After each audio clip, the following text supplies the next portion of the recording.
I got a chair. I don't know if you want to sit down. There's a table, different people with different things. I really want to lay down. I hear that. We can We do the whole thing on the floor, everybody. yeah, we just yeah, we can scoot this up a little bit. Let me get this chair here. How y'all doing? Good. Good. Can I ask a favor? Who all just come in and do one of the happy families? Yeah, I'll bring it in. My old ass. There you go. That's it. All right, I guess we'll get this started. It's about 3:30 on the dot. First off, I'm going to thank everybody for coming to the Spooky Spectacle 2023. We are honored to have our guest here, Mr. Ken Sagoes, someone I owe a lot to. A few years ago, I threw an event in Weatherford at the Pythian home. If you're familiar with the area, you might know the area. It's a children's home. I never do a Comic-Con before, didn't know nothing about it, but I knew Brandy threw hers here in Granbury, so I said, how hard could it be? It's very hard. But it would not have happened if Mr. Ken Sagoes did not agree to show up. And it turned Weatherford upside down. It changed the way the things are done there. Even though they thought Mr. T was at the con instead of Ken, I get it all the time. Oh yeah, you had Mr. T at that show. But no, I think we had Kincaid who probably kicked Mr. T's butt all over Dreamland. So, without further ado, the man of the hour, the star of Dream Warriors, and for about 15 minutes, the star of Dream Masters, Mr. Kincaid. That's my wrestling voice. I hand this over to you, sir. I can talk loud. How y'all doing? So this is First of all, thank you for coming. I appreciate it very much because and I always like to start my Q&As off by saying that, I know you all look at me as being a star or whatever, but the truth of the matter is, to me, you are the stars because I wouldn't be who I am without you. So I want to applaud you, and I thank you for that. No, you don't applaud. I'm applauding you. So and I truly appreciate that, and that's why I do the things that I do, because I enjoy doing them, and I enjoy meeting people, and this is what it is. And I thank Brandon for always calling me, and and sometimes I know people want to go to the big cons, but sometimes I like to come to just the smaller ones because you get a chance to sit and talk to people and make it personal. That's all. So what am I supposed to do? Am I supposed to answer questions or what? Well, first let me say this here. Now, I had to get permission from the Screen Actors Guild because we are on strike. So it's certain things I can't say, but you can say, and I can collaborate about it. But I want to, before we go, to explain why we're on strike, because a lot of times people don't know why you're striking, because they say you make a lot of money. Well, I don't make Jack Nicholson or Denzel Washington money. I started to bring 3 literal checks, and they all was under 25 cents. But that's to let you know. But anyway, any question you want to ask? That's what I'm supposed to do? Yeah. I got a few, and then we can take questions for you guys. So if we can open up to the crowd first. If anybody has some questions, don't be shy. You waited a long time to meet the baddest man on Elm Street. And you broke it, but same beat. Anybody, come on. Come on, let's talk here. Before I start talking. Don't make me pull my questions out here. How did you end up doing that bit on It's Always Sunny in Philadelphia? Always Sunny in Philadelphia. Good. I had some pictures, 8x10s, and I left them at home because I said, I'm not going to forget the picture. I am not going to forget the picture. Is there any kids in here? Just already, mine hears it all the time. Okay, then I can't say what No, it's okay. She hears it all the time. No. Yeah. Anyway, I forgot it. But how I got Always Sunny on Philadelphia, my agent called me for an audition. And I've been doing this a lot. And I went into the audition. I had never watched Always Sunny in Philadelphia. And I went in, I sat down, and there was 2 producers and a director there, and one of the stars of the show, which was also a producer. And before we got started, I said, is this a pilot? And the show had been on 3 or 4 years then. I just never watched the show. And I said, is this a pilot? And they started cracking up, laughing, said, he's hilarious. And so I never cracked. I just said, was it a pilot or what? So that's how I got it. I can't ask no other question. They thought I was being a sit-down comic. I was just being, you know what, while I'm here. So that's how I got it started. And I can tell you something, that everywhere I go, they talk about that bit, and they was going to make me like a semi-regular, but I don't know if, is it still on? I believe so, yeah. It is, so, but they were going to make me a semi-regular on the show, so. Never happened. Yeah. It's been about 5 years, so the semi, I guess, is gone. Any other questions? What was your favorite part of your movie? Which one? The 3. I had a lot of good lines on it. This is the I had best. a lot of good lines. And what I loved about Chuck Russell, the director, is that when we first, originally Kincaid was for a white guy. And so they let me, you know, do the role. And so, and I would tell them, you know, a black guy wouldn't say this, you know, so he would give me the license along with Wes Craven that I could change some of the lines in there. Not change the meaning of the line, but change some of the lines, like, you know, that, you know, let's go keep Freddy's ass out of dreamland. Yeah. They was like, well, let's go fight Freddy. Not quite the same, is it? No. You know, there was that scene where I would bust through the wall, and I would say, hey, Freddy, you know, where you going at, Freddy? Is Freddy here? No, I done bust through a wall. I mean, hey, so I was bad. I done bust through the wall, so, you know, where you at, you burnt face. To say, that was some of that was ad lib, so. Nice. He just had to be free, you know, Good. so that was You what. did a great job. You know. So the question was, what was my favorite line? I think it was, oh, Nance, my dick is killing me. That's not there. Oh, Nance, my dick is killing me.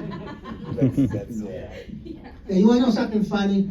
Is that I had never heard of fucking A before, which has become the most popular thing for me to write when I'm signing.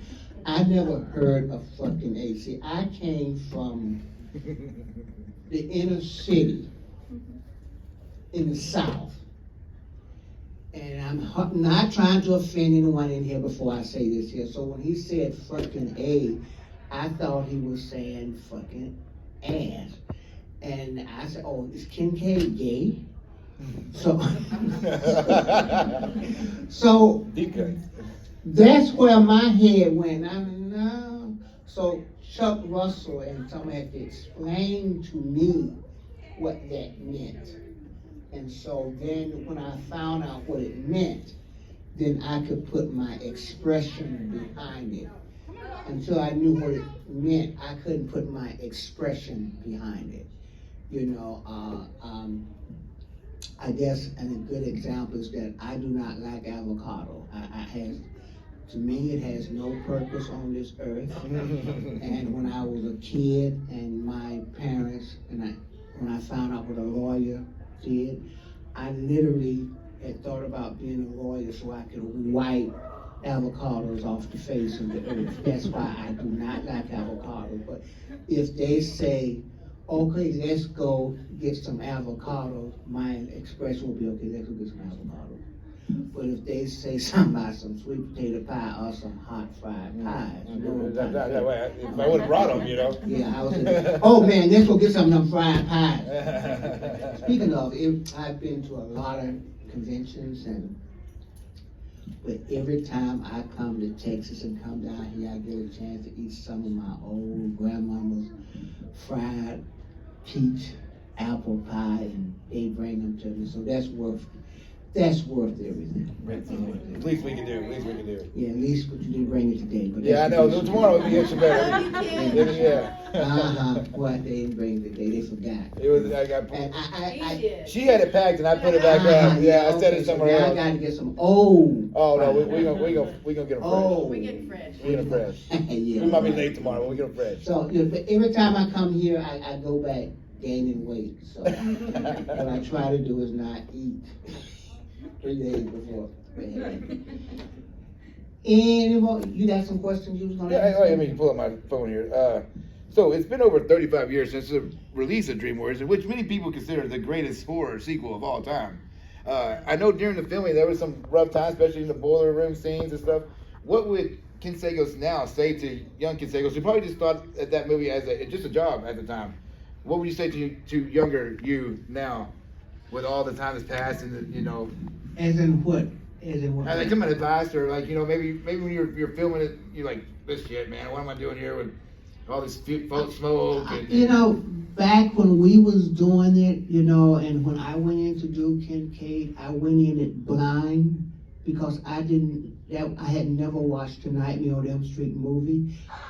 Just like Philadelphia, I did not know what a Nightmare on Elm Street was. So I went into it blind and I brought out some nuances. There was no one that did Kincaid for me to follow. And I had a wonderful director, a wonderful producers, New Line, and the cast. We was truly ensemble.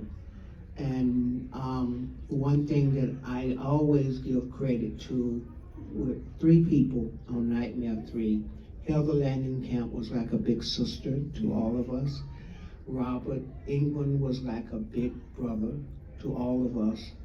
And, you know, and what the director did, he made sure that we got together before our first shoot 2 or 3 times, and we got to know each other.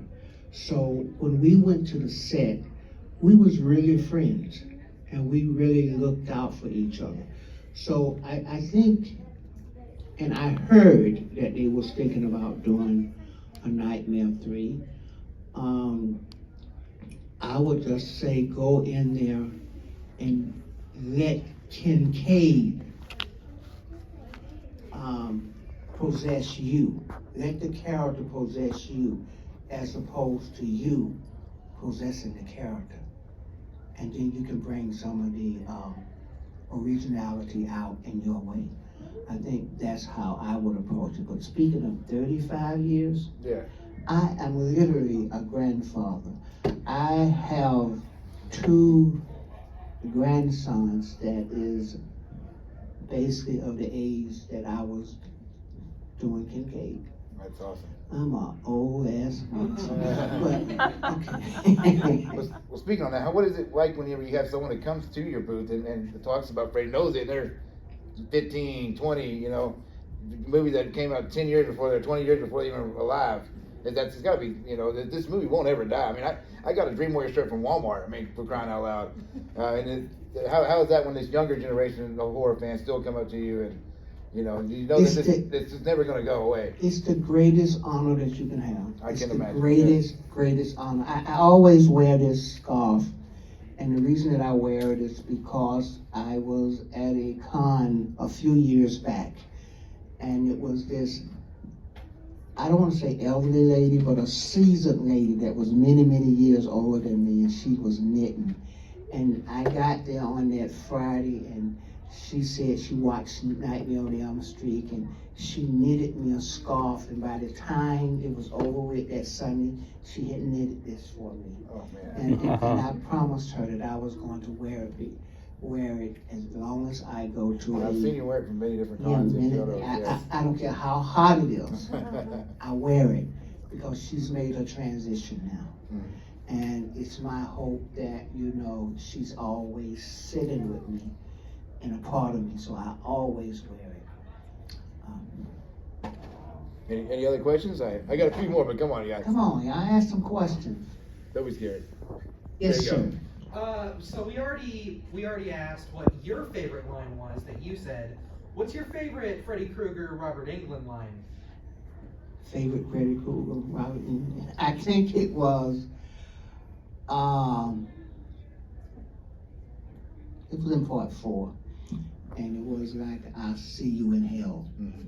For most people that don't know, if you go back and look at it now, this is only a rumor, I was not told, but it's a rumor that I was told by 2 or 3 executives, is that Kincaid had received a lot of fans, and that if you look at all the rest of them, the rest of the Dream Warrior kids, they just died, and they didn't make a statement. But my statement was, I'll see you in hell. And the reason for that is that they was doing a setup that I was gonna come back and fight Freddy. Oh. But that never happened. Now there was a part 6, it was called the Patrol or something, where I think all the Dream Warriors came back or something, but that never made it to the screen. But they was considering Kincaid to come back and have a major fight with Freddy. Nice. You know, like Robert Englund, for any of you all who get the chance to listen to Robert Englund talk, I implore you, please go, because he's a walking encyclopedia of great history. So, that's it. Speaking of that part 4, sorry to interrupt you. I was just watching it this morning getting ready. During that scene, you do that, your Freddy's back, and then all of a sudden he has you, and then you're getting stabbed in the stomach. Was there additional scenes for that, or it just kind of, Freddy's back, and then all of a sudden he's No, got you? I think what just a Rennie setup? Hyland, the director for Yes, Part sir. 4, I think what they was trying to do was get rid of the old so they could bring in the new. Right. And Rodney Eastman, myself, and Tuesday Night, who was then played Great. by Kristen played by Tuesday night. yeah, played by Tuesday Night, which was a wonderful actress, Oh, by the way. she's- Absolutely brilliant actress. And she did the song for the opening. She did the song. Very good. She did the song, and a lot of times people are not fair to my Tuesday Night, but Tuesday was a brilliant young actress, and still is. Oh yeah. Still is. But I think they wanted to get rid of the older characters Mhm. and come on with the new. I look at it as that we were seniors in high school, so y'all get your ass out and graduate so we can deal with the rest of the school, that's how I look at it. I don't want to look at it as negative. So, although when we was the last scene, Robert and I was crying, and he was saying that everything was going to be okay, but Robert was crying because that was last scene. I was crying because that was my last check. Oh. And so, next. That's what they. How did you feel when when they asked you to be in part 4, then you read the script and it was like, okay, you're going to be dead in 20 minutes? When they was doing part 4, the writers was on strike. So there really wasn't a script. Oh. And so when Rodney and I met with Rennie Hyland, there was only a treatment of a script. But we didn't know that we was going to be leaving this film so soon. I believe, and this is on a rumor, I believe that if Patricia Arquette had come back, Mhm. we would have been in there a lot more, but we wasn't. So, I felt in part 4 what I should have felt in part 3. Because as a black actor, and by the way, I'm the first African American to survive a major international horror film and return to a sequel. It wasn't LL Cool J, it wasn't any of those.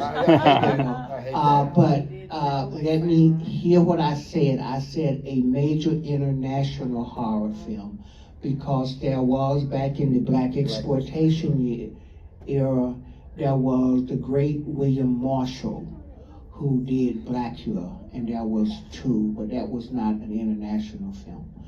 And so, with that being said, you know, in part 3, to answer your question, is that it was just natural when I got the movie, I just looked at the first 3 pages to see if I was, when I died. So, and you kept turning the page and kept turning the page, and you got to the last page and you said, oh shit, you know, he lived. And you know, so every day I kept saying, they're gonna change that script, they're gonna change that script, but he lived.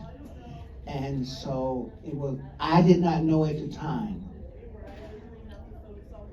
what that meant.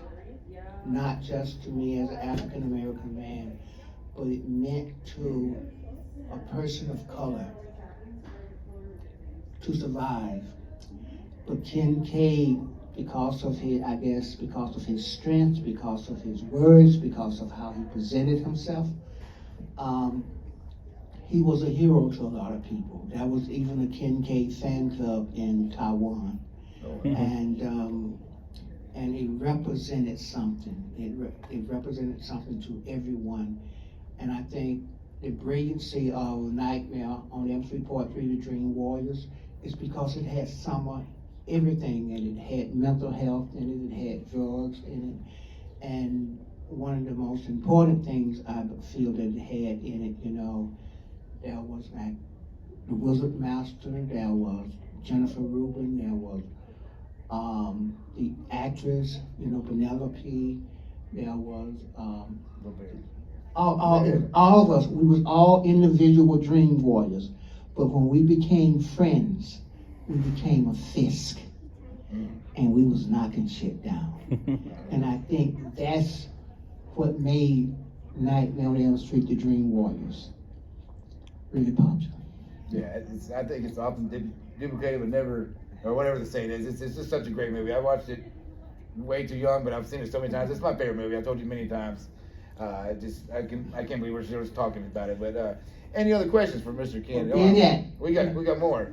I got more too. So just you know. But can I say something? Yes, sir. That I wanted to say to you all is because right now, as an actor, we are on strike.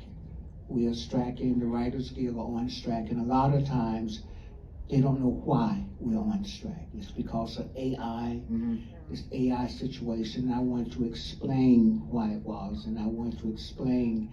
The only way that I would come and do this is that I could explain to you why we're on strike, because a lot of times people do not know why.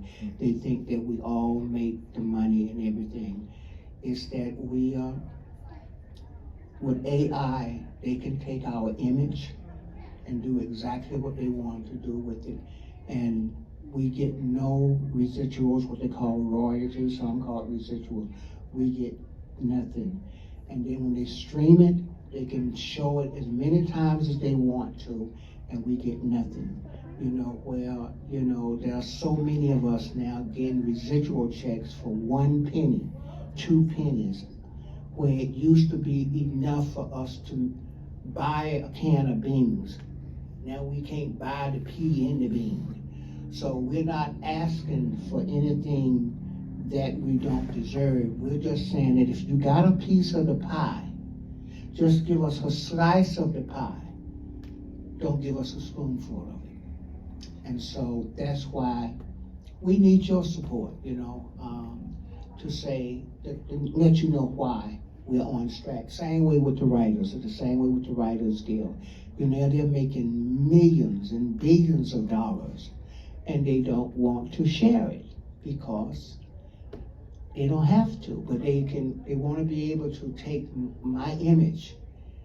If you was an extra, and if you was doing an extra role, they want to be able to take your image and now change you around and put you in a crowd scene, and you get nothing from that. And that's just simply not right. And the best way I can explain is that one thing I think all of you all here can cook or boil water. Well, you may cook an egg and you may throw in this little ingredients in this egg that make it different from everybody else. It's not right for them to take your ingredients that you have put together and give it to Tony, and then Tony come out and make all this money off of your creation of the egg, and you don't get nothing. That's what it is. So I have to say this, and No, I'm no, gonna sit up here hey. and talk.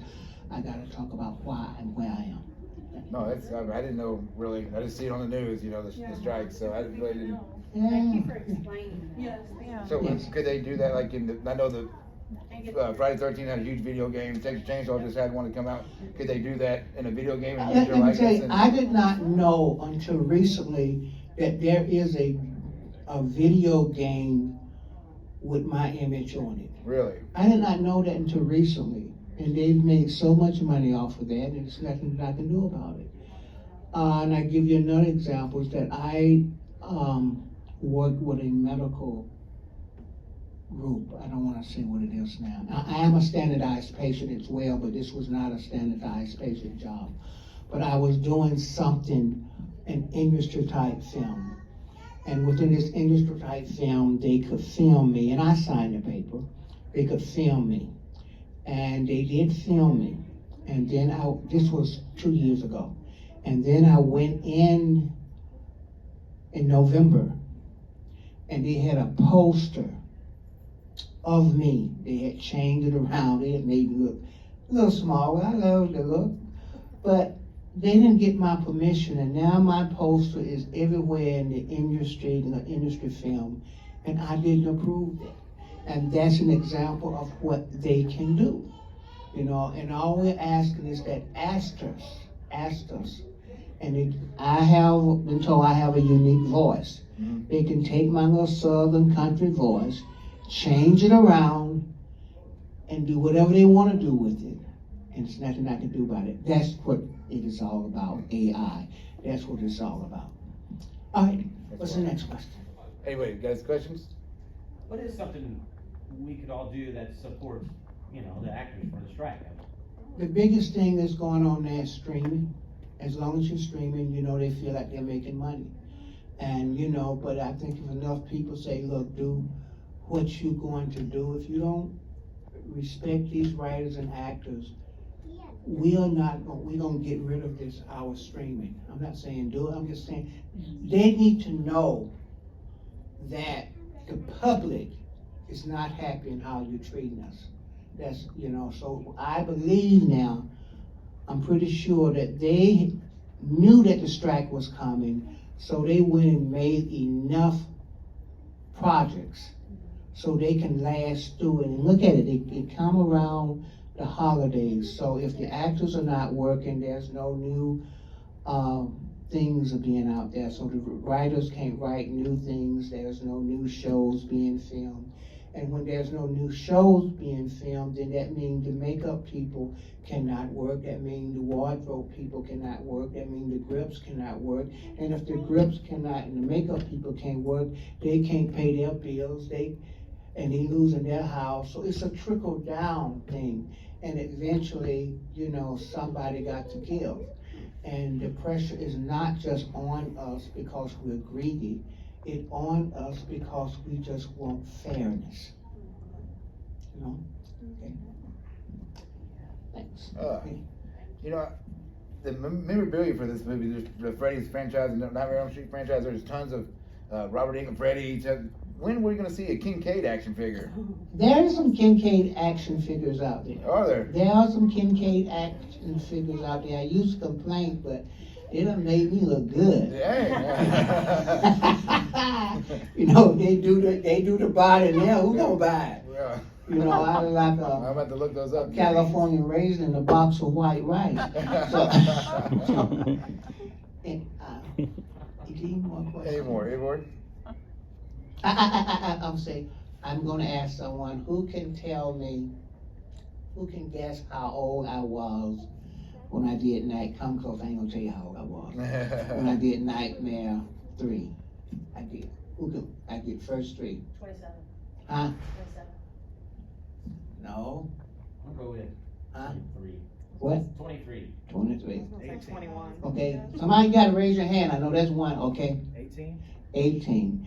Well, you're wrong, but you're close, so I'm gonna give you. He was close. Go, He was Nate. close, 27.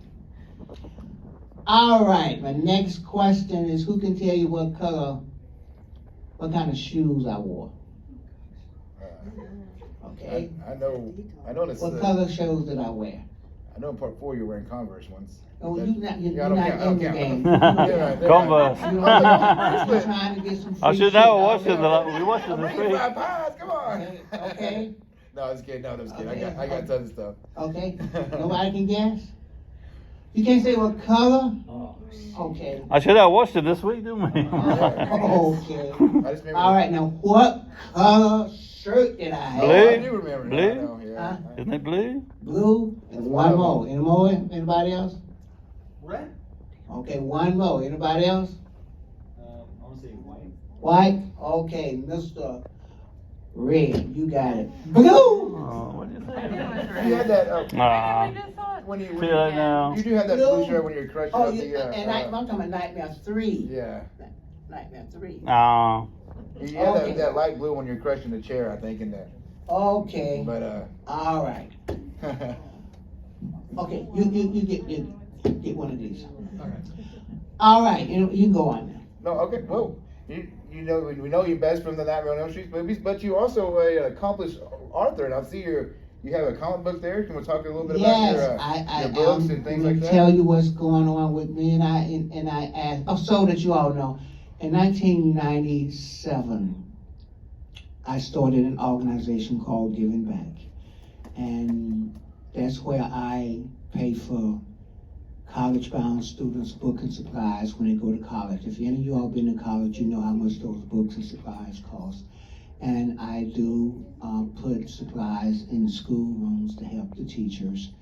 And every summer I try to send some kids to camp. Now, why do I do that? For 3 major reasons. When I was growing up, you know, I used to watch that bus driving away every summer with kids going to camp, and I couldn't afford to go.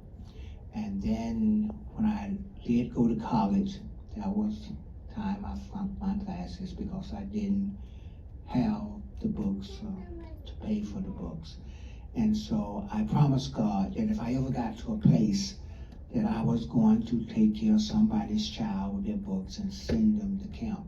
So that I've been doing this since '97, and so far I've helped over 1,000 kids with their supplies and school books. I'm very proud of it. So every year I give at least 10 kids books and supplies. That is where 90% of my signing go. And that, because that's just what I have to do. That's not holding no other celebrity up with what they have to do. That's what I choose to do. And so I'm a writer. I used to be a staff writer for Paramount. And I won a Cable Ace Emmy for writing a Disney film called On Promised Land. But right now, I wrote a comic book. It's called Socrates, where it's going to be the first bird villain. It's going to be an African gray parrot who has revenge because his spirit has gone back to slavery. So he's out for revenge on the ancestors of those who was abusive to people because he has watched it over the years.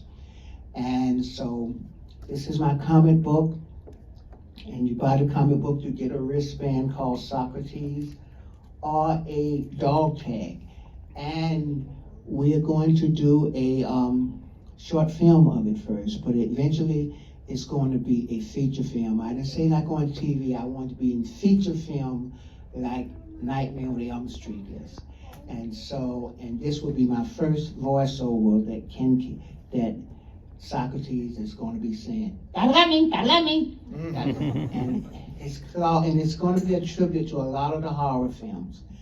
The talons on the bird claws grow like razors and his eyes turn red. And it's going to be great. I believe it's going to be the best thing I'm giving. It's a tribute to Alfred Hitchcock, who I met, to Wes Craven, and to William Marshall. And so come by and buy it. Just come by and buy it. You know, it's a wonderful, wonderful artwork. And I will sign it, give you a dog tag and a poster. All you see. So that's what I am doing. So I'm out here getting my hustle on. I love me. We do love Yeah. you. Yes, Yeah. but that's what he says, and then he kill him. Oh. So, Kill him. but you got the bird. The bird has been abused all the years, and the bird just want love, but he doesn't trust people, you know. And the only man that loves him tried to kill him because he saw how powerful he was doing. They had buried him, and so when he buried him, years later, these college students who were working on their PhDs found this here urban legend story, and they dug him up, and that's where he comes to life. Wonderful story. You know, it's not just a horror film, it's an adventure, it's a love story, and it's everything. It's going to be a hit. Going to be a hit. Going to be a hit. I promise you. Anything else? All right, I got one more. What One is the more. weirdest thing you signed at all these conventions over the years? I can't tell you that one. I've told you what it was, but I can't tell Oh, you. you have told me, yeah. What's Can you the- tell us?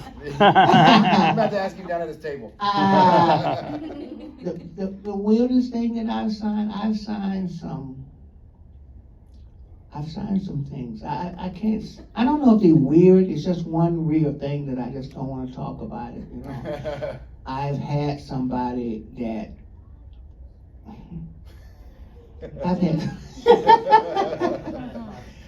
you know, because I can say some shoe. Oh yeah, I can give you one. Someone came to me to sign a shirt that they said I wore in Nightmare on Elm Street. Oh, wow. And then that was one. And then I was looking at eBay, and my jacket was stolen from Part 4, and it was for sale. And this fool was trying to get to see if I could sign it. Uh-huh. And I was trying everything I could to get that jacket, but they didn't send it to me. So I guess that's what it is. Somebody wanted me to sign something that I knew wasn't me. And I just thought that if you foolish enough to, why would you bring me to sign something? I never wore it. Yeah. I never wore it. Especially if you stole But it. he was so good that I did go back and see if I wore it. Right? I didn't wear it. I didn't wear it. Any more questions? Anyone else? Yes. What was your favorite scene to shoot in Dream Warriors? The favorite scene? I love the scene when we was in the psycho room where they had it was two of them, you know, and it's where they was taking me out with Lawrence Fishburne, and I always give Lawrence Fishburne homage because he taught me how to do physical acting, because I was getting tired. The other one was when I was in there by myself saying, ain't gonna drink no more. Ain't gonna drink no more. I don't know why, I just love that scene. That's good. Doing that one. I like the way you kind of look up and you see the doctors looking in the window. It's just kind of so subtle. Yeah. But it's a good, it's a powerful scene. It was that scene, so. Just one more. Anything? One more. We're good. We're gonna end it. I think of like 10 when we walk out. I'm like, ah. But again, I want to thank you all. I know you all come to these, and sometimes I really truly want you to know that each one of you, I'm so appreciative, I'm humbled, and I am who I am. And the last time before we go, I would like to stand at the door because I want to shake each one of your hands when you walk out. It means a great deal. It means something to me. So let me know when I can go over Well, there. if you're I just ready- thought of a quick question. Yes, sir. Go ahead. In any of the Elm Street films, are you still friends with any of the people that are in All them? of them. Yeah, Oh, that's cool. All of them. We are all friends. We are a family. But, Tony, don't wear that outfit to me. Oh, man. Don't. Green does not. I know, go I with didn't that wanna wear the outfit. green, but that's all right. Where your wife at? I'm gonna blame you. I wanted to wear something else. I'm gonna blame I was like, you. this orange is an orange and black and I- black. Don't put down. I'm a anything. fashion victim, yeah. Don't put down anything. They had to know I still worked here, you know. So Well, we don't know that because I know, people that's why I yell and tell people, Yeah. I work here.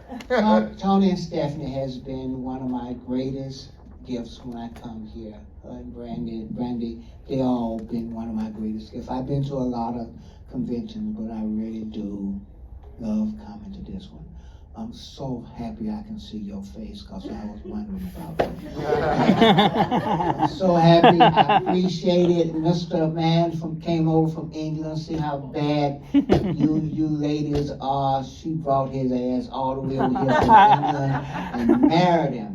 Told his ass up. He can't go back. UK, right? Yeah. I remember. Thank you all for taking the time to buy the book and all the rest of you all for coming. Are we finished? Yeah, go ahead. So I'm gonna go over here so I can shake your hands and come buy my book or do something. Oh. Hey, what is my scarf? You gonna try to sell the scarf? Oh, Yeah, Yeah. I'm gonna say you're gonna sign it first. all right. You let me sell it, I'll give you half of the price. Okay. It's in your dream. Oh, I'm finna. No, you walk out. Yeah, he's like. All right, thank you for all. This is the last panel of the day. Get your handshake with Ken Sagoes. He's down there at the lobby. You can't miss him. He's on your way in and out. Pick up something. Any bit that helps. Pick up his comic book. Pick up an 8x10. He's got some big poster style. So go down there and go. And you know, Christmas is coming up. I know you got an Elm Street fan on your Christmas list. Get him an autograph by Kincaid. And thanks for coming. And be back here tomorrow because we have tons of panels as well tomorrow. Ken Sagoes will be here signing autographs all day. So if you have friends that didn't make it, go tell them to come on in tomorrow. Only $5. You cannot beat that. So going on is thank you for coming and go buy Ken's comic book. Sales of the comic book help the movie get made. Thank you, my friend. Thank you. Thank you. Oh, yeah. Thank you, sir. Again, be sure to check out and donate to the Giving Back Corporation. Go down to Ken's table. He wants your email. Awesome to see you, man. The things that he's got going on. Yeah. Take care. All right.